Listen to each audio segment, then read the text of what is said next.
398 rupees? Sure, I would, but I don't have that money, but I'm gonna say sure anyway. You don't have enough rupees, sir! Well, I guess that's fine. You can just return later to Tingle Tower, where the wonderful fairy magic keeps the world spinning and spinning.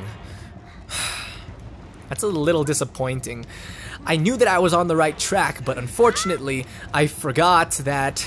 I got so excited that I forgot that I do need to pay Tingle some money in order to decipher it. I'm not entirely sure where I'm gonna get money though, where I'm going to get all of that money. It looks like now is the time to go treasure hunting and open or take a look at some of these charts here. Beatles chart, no, that's not useful. Okay, so this here chart. Okay, so really, even though making money this way would be an easy way to make money, it's actually not an easy way to make money. So you hear that? I just contradicted myself. I said it's an easy way to make money, but it's not an easy way to make money because you really don't know which island these charts are referring to. So really, it's tricky business. I think what you need to do is you need to speak with every fishman. That would make sense. So it's important. That's why it's so important to speak to the fishermen, because they draw what the islands look like in each square. And then because of that, you're able to take a look and compare each square on your map to the islands written here or drawn here on these charts. So, but unfortunately, I haven't spoken to all the fishermen. So you know what? You know what that means? We're going to need to make money another way. And how do you make money in The Legend of Zelda? By breaking pots. I will see you guys at Windfall Island then. In all honesty, this is not the best way to get rupees.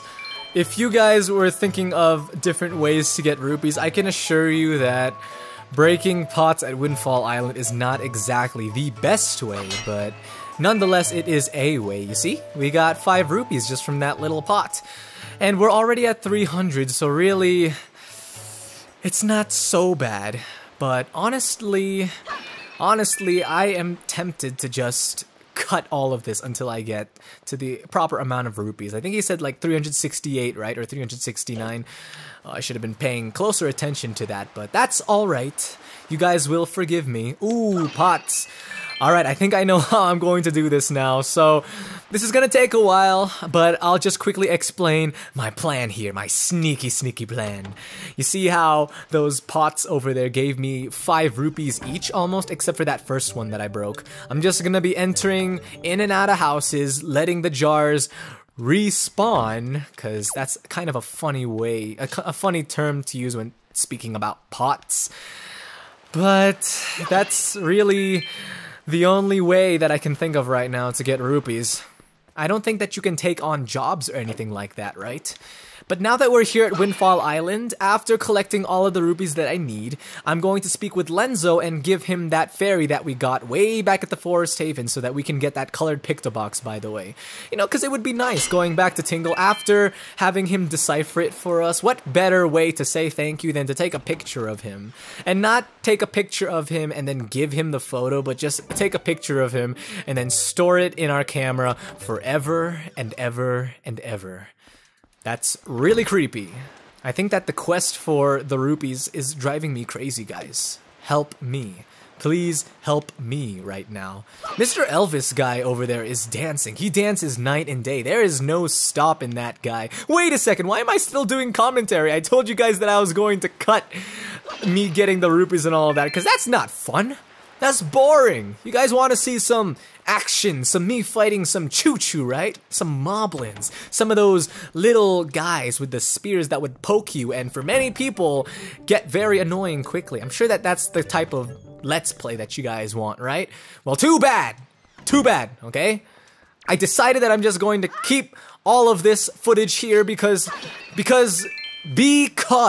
Nah, I'm just kidding, I'm gonna cut it. I'll see you guys when I get enough rupees. Alright guys, this is it. This is the last pot that we need to break before we can get the proper amount of rupees! And of course, I had to throw it off of the cliff. There's no other way to break the most important jar than by throwing it off a cliff. There's really no better way. But as I said, I want to... Are those more jars? Really? If I had seen those earlier, then the process could have been much more it could have been faster, is what I'm trying to say. Because, you know what, even though I cut for you guys, that was a good maybe 1 or 2 minutes more footage that has been recorded. And you guys know how big these raw footage files get. They get huge. You guys, just a piece of trivia when it comes to ShdwjGaming Let's Play. Whenever I export the raw footage, it ends up being 22 gigabytes big. 22 gigabytes large. That is absolutely ridiculous. And then I import it into Premiere Pro, which is the program where I do all of my editing and all of that. I must say, you seem to be in possession of a very fine Pictobox there. Are you wait a second. I didn't do this side quest yet? This is one of the most interesting side quests ever, and maybe interesting isn't the right word. I wasn't trying to be sarcastic. This is actually a pretty fun side quest. You get to take pictures of different people, but now that I know that I have to do this before receiving the colored Pictobox, I think that this side quest can wait, because we're already at around 13 minutes, I think. Oh, future me, am I right? Am I right? Tell me that I'm right. Let's talk to this girl. Shishi? Shishi. Shishi. Take off! Go away. Okay. Not entirely sure what you're doing here.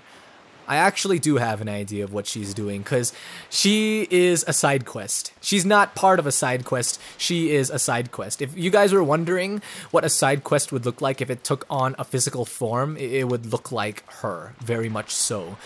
Let's go back to Tingle's Island now. We have spent so much time here at Windfall Island that it is just sad already. These last 2 episodes, the last episode and this one, have really showed how much of a noob I can be in The Legend of Zelda, and I really don't like using that word, just like I don't like using the words YOLO or swag. Even though noob is it belongs in a different category than those 2 words, I still don't like using it nonetheless.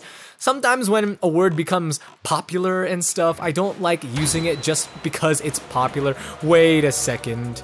Now, forgive me if I'm wrong, but isn't that the definition of a hipster? I'm not entirely sure what the definition of a hipster is, but all I can say is that people good friends of mine at my church have been calling me a hipster lately, and really, I don't get offended or anything like that, honestly, and I know some of you guys are watching, so I made sure to leave that in, that I don't get offended, but in all seriousness, am I a hipster?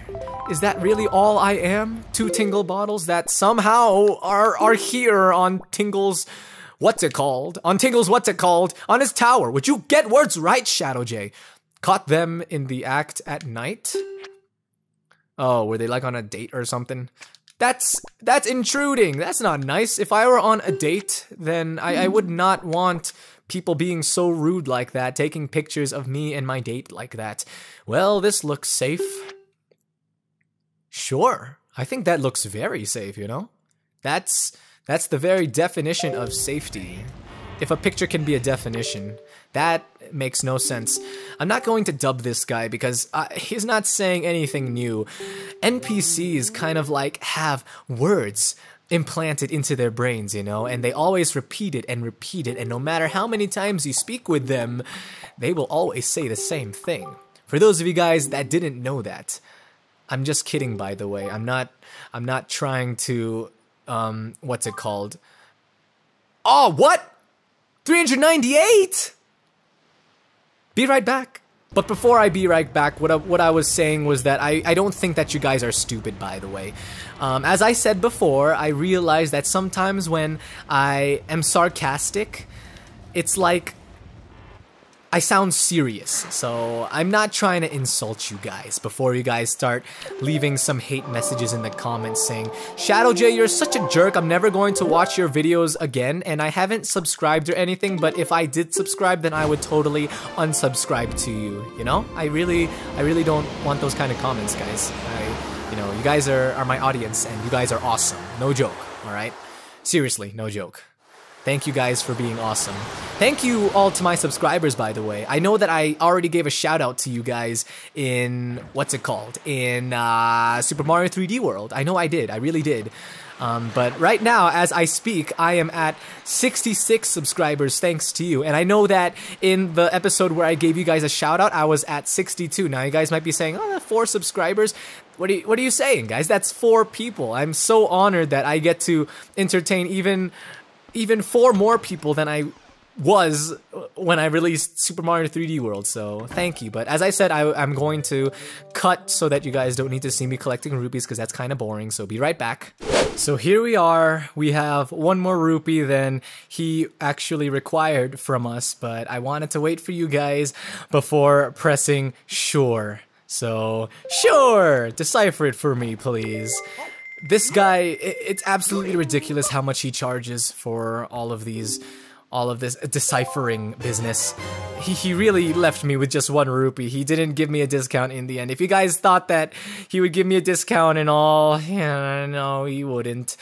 You got your chart deciphered. Now you can use it to find a piece of the Triforce. Look at your C chart. It functions just like any other C chart, so there's not really much need to explain that.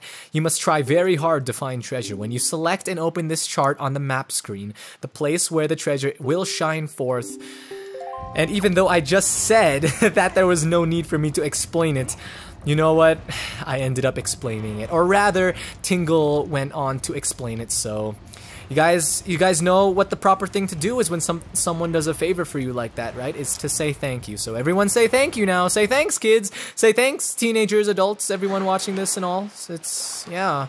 So we've been running for a while, but what would really make this episode awesome, an awesome conclusion to this episode would be to open the C chart that we just got, the treasure chart that we just got, and take a look at where that Triforce piece is. And I really don't know where that is. It's the same issue that I was having with the other treasure charts. Well, you know what? For you guys, I'm going to go ahead and cut, because I just want to quickly try to figure out exactly where it is, because remember that incredible chart? I can figure out where that Triforce piece is. I mean, if I couldn't, that would be kind of sad. Nintendo, I've been saying that Nintendo has been very handholdy and all, but seriously, if Nintendo just did that and kind of left me to search the entire sea for islands that looked like the islands drawn on that chart that Tingle just deciphered, then that is absolutely ridiculous. That's a jerkish move, but Nintendo's not a jerk, so yep, I'm going to figure this out, but I'll cut the whole figuring out part, so for you guys.